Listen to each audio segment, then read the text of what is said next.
दिव्यांका नमस्कार। दिव्यांका क्या पढ़ती हो? जी सर, मैं कॉमर्स की छात्रा हूँ। और पुष्कर की ही रहने वाली हो? जी सर। तो पुष्कर की कोई पवित्र चीज का मुझे वर्णन करोगी? क्या है पुष्कर की विशेषता? पुष्कर में एकमात्र ब्रह्मा मंदिर है हाँ। और जो पुष्कर राज है वह 68 तीर्थों का गुरु है। अच्छा, ब्रह्मा का क्या रोल रहा है? जी, उन्होंने पृथ्वी को क्रिएट किया है। अच्छा बताइए दिव्यांका, क्या सवाल था आपके मन में? सर, मेरे कुछ मित्र ऐसे हैं जिनकी मेमोरी एवरेज है। वे किसी भी विषय को कितना भी पढ़ ले, वे परीक्षा में उसे याद नहीं रख पाते हैं। सर, वे ऐसा क्या करें कि वे उस विषय को याद रख सके? अच्छा, तुम आपको मेमोरी की जड़ी बूटी चाहिए। जी सर। देखिए दिव्यांका, आप सबसे पहले अपनी डिक्शनरी से इस शब्द को डिलीट कर दीजिए।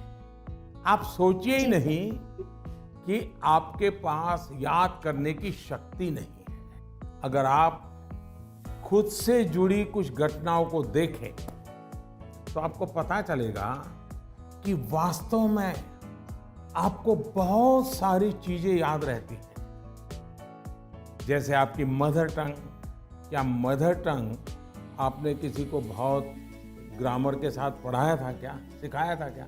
नहीं सर। आपको याद होगा? नहीं। क्या स्कूल में आपने सीखी या किताब में कहीं? जी नहीं। हाँ, ये सब सुन करके सीखी। तो यही वो चीजें हैं, जरा सोचिए कि आपको जो पसंद है, क्या इन चीजों को याद रखने के लिए आपने कभी कोशिश की थी?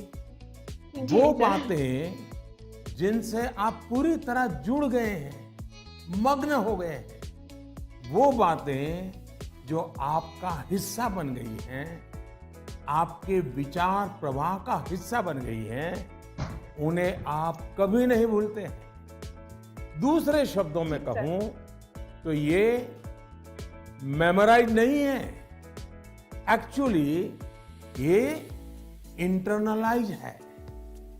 और इंटरनलाइज करना, यही इसका एक अच्छा रास्ता है।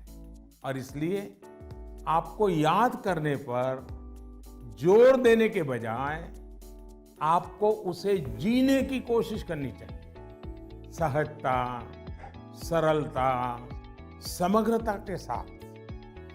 आपके पास भी वही सारी शक्तियां हैं जो किसी बहुत टैलेंटेड व्यक्ति के पास होती है।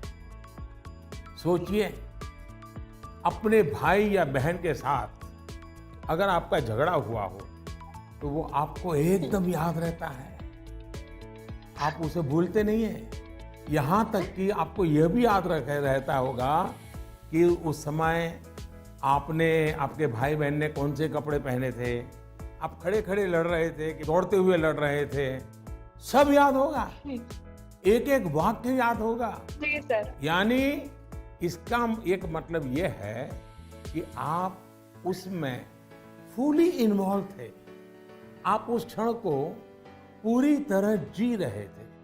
साफ है कि चीजें याद रहे, प्रॉपरली रिकॉल कर सके, उसके लिए आप जिस क्षण में हैं उस क्षण में ही रहना और उसमें पूरी तरह से इन्वॉल्व रहना बहुत जरूरी है।